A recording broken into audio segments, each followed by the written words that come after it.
Robin Hood between a dictatorship and a pandemic, Centro Cultural Estación Mapocho, a case of self-finances, cultural management, 1990-2020. In October 1988, the so-called no plebiscite in Chile ousted Pinochet, not only marking the end of his dictatorship, but also the return of the cultural world's protagonism in the coming democracy. President Patricio Aylwin's government sought to acknowledge the contribution of the people in the cultural sector for his campaign and the early referendum by recovering the abandoned Estación Mapocho and turning it into an important cultural center. The economic situation in my country during the 1990s was no good or really bad. The dictatorship has privatized everything is possible could, and the public funds were severely deteriorated. Therefore, the government decided to invest $10 million in remodeling the station and hope it would be able to operate as a self-financing cultural space. Self-financing cultural space. In order to do so, it transfers its management to a non-profit corporation specially created for this purpose.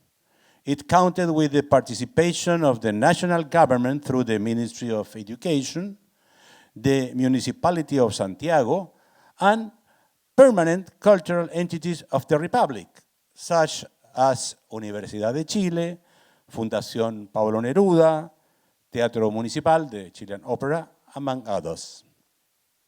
The management of this corporation was entrusted to a very small team of just a little over 10 people.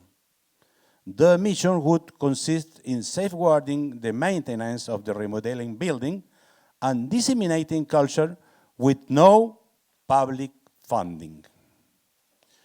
This new and risky model operated for 30 years under an approach that Doris Summers described as Robin Hoodish, to obtain resources from the rich to serve the poor.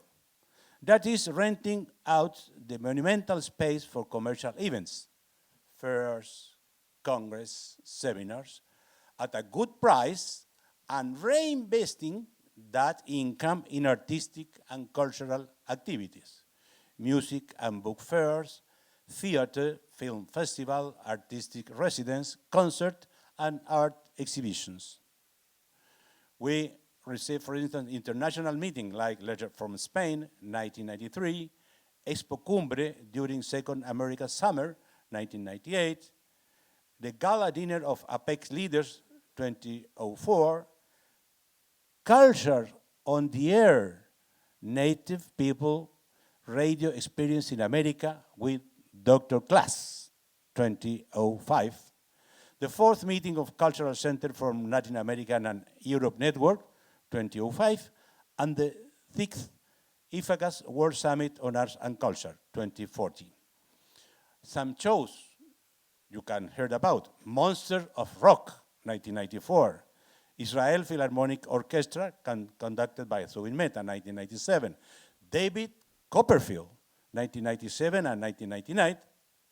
Serrat Symphonic, 2004.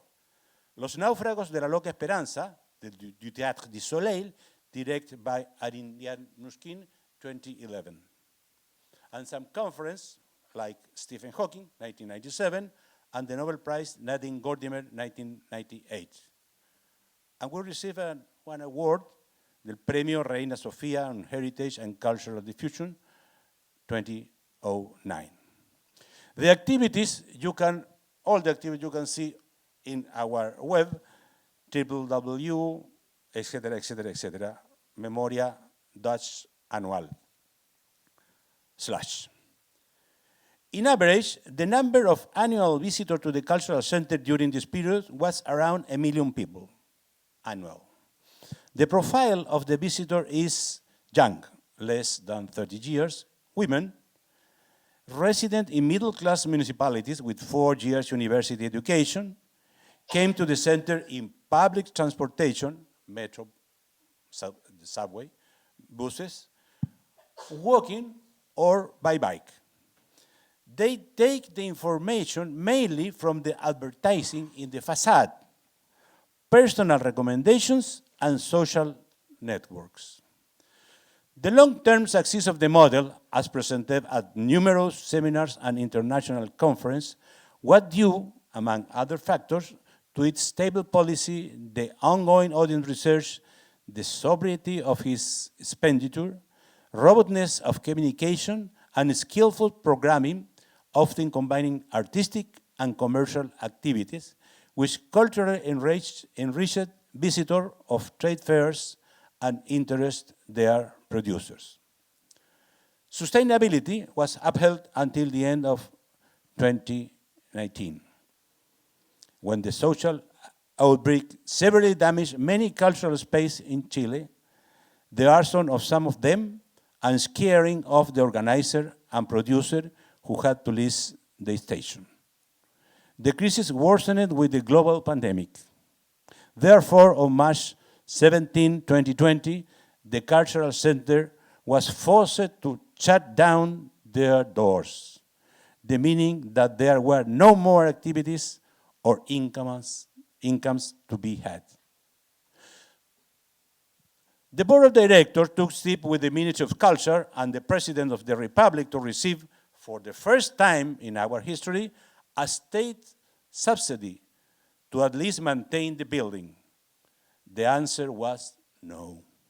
So the management had to reduce salaries, stop paying basic spaces, and get indebted. That is, strive to stay afloat using state-guaranteed loans for small and medium-sized companies. By December 2021, the debt with the staff, suppliers, and banks were nearing $1 million. The situation brought psychological and this is an example, brought psychological and physical effect to the staff and accelerated the deterioration of the building. Currently, the Cultural Center barely survives, and he's hoping that the new authorities will finally succeed in granting it a permanent subsidy through the national budget, which so far has not been achieved to 2024, the next year. For 30 years, the arrows shot at the apple on Robin Hood's head hit the fruit, the target. But COVID poisoned arrows struck at the heart of the Cultural Center financing model. Another path will have to be found. Thank you very much.